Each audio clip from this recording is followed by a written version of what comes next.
Məqam İbrahimdə yenə də deyirəm ki, namaz qılmaq odur ki, Allah ki deyir, İbrahim məqamında, Kəbənin qırağında namaz qılın, yəni pirləri ziyarət eləmək olar və yaxşıdır. Yəni, çünki məqam İbrahim məqamı Kəbə qırağında bir pirdir. Vəssalam. Bunu danışmışam, sonra gedir danışırdı ki, bir dənə Qurandan dəlil gətir, qəbul edin. Və mən nədən danışırdım bəs? Bu deyir ki, Quranda bütün ziyarətgahların siyahısı olmalı. Deyir, o Quranda yazılır. Allah Quranda bütün, nə ki deyir, məsələn, gedin bir Möhsün ağanı ziyarət edin, gedin bu zona. Lazım deyil bunlar desin. Qoyub yolu ki, bu dənəsindən hamısını ifadə edir. Daşı divarı öpürsünüz. Bəhs eləmişik, bunu danışmışıq. Dəlillə gətirsən, qəbul eləmir. Mən bir dənə sual verim. Quranda tabut sözü var.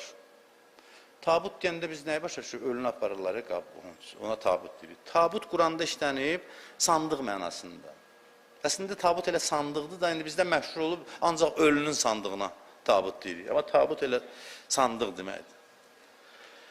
Quranda danışılır, bu sandıq ya Həzrəti Musanın qoyulduğu sandıqdır, çaya qoyur, anası gedir, sonra onu Fironun xanımı götürür, tərbiyə edir. Ya o sandıqdır, ya Tövratın saxlandığı sandıqdır, tam dəqiq deyil bu. Bir müqəddəs əşya idi. Döyüşlərdə ruhiyyə verirdi bu, o dövrün müsəlmanlarına. Ruhiyyə verirdi. Bir müddət sonra bu itdi.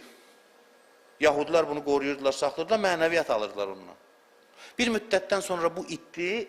Bunlar dedilər ki, o tabut vardı, o sandıq. O sandıq ki, o Musa'nın əlaməti idi. Onu bizim üçün qaytar ki, biz ondan ruhiyyə alırıq döyüşlərdə.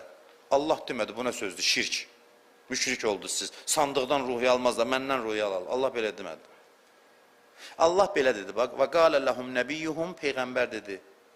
İnnə ayətə mulki ən yətiyəkumut tabut fihi səkinətun min rabbikum.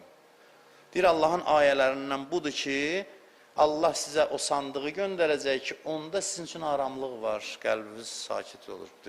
Bu əşya. Necə ki, deyirik, köynə ilə göz açılır, əşya ilə göz açılır. Hara qaçsın, özü öldürsün, göyə çıx, yerə düş, əşya ilə göz açılır. O belədir. İndi sən sözü o yana apar, bu yana apar, gözünü sürtür əşyanı. Yox, şəfa verən Allahdır. Bəli, Allah şəfa xüsusiyyətini bəzən parçaya verir. Allah verir.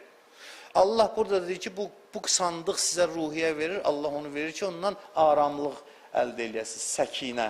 Səkinə yəni aramlıq, təskinlik. Demir ki, bu nə deməkdir? Sandığı nə edirsiniz? Allaha təvəkkül edin, gedin vuruşun. Bu sandığı zadı yığışdırın, demir Allah. Deyir, bu sandığı sizə qaytarırıq.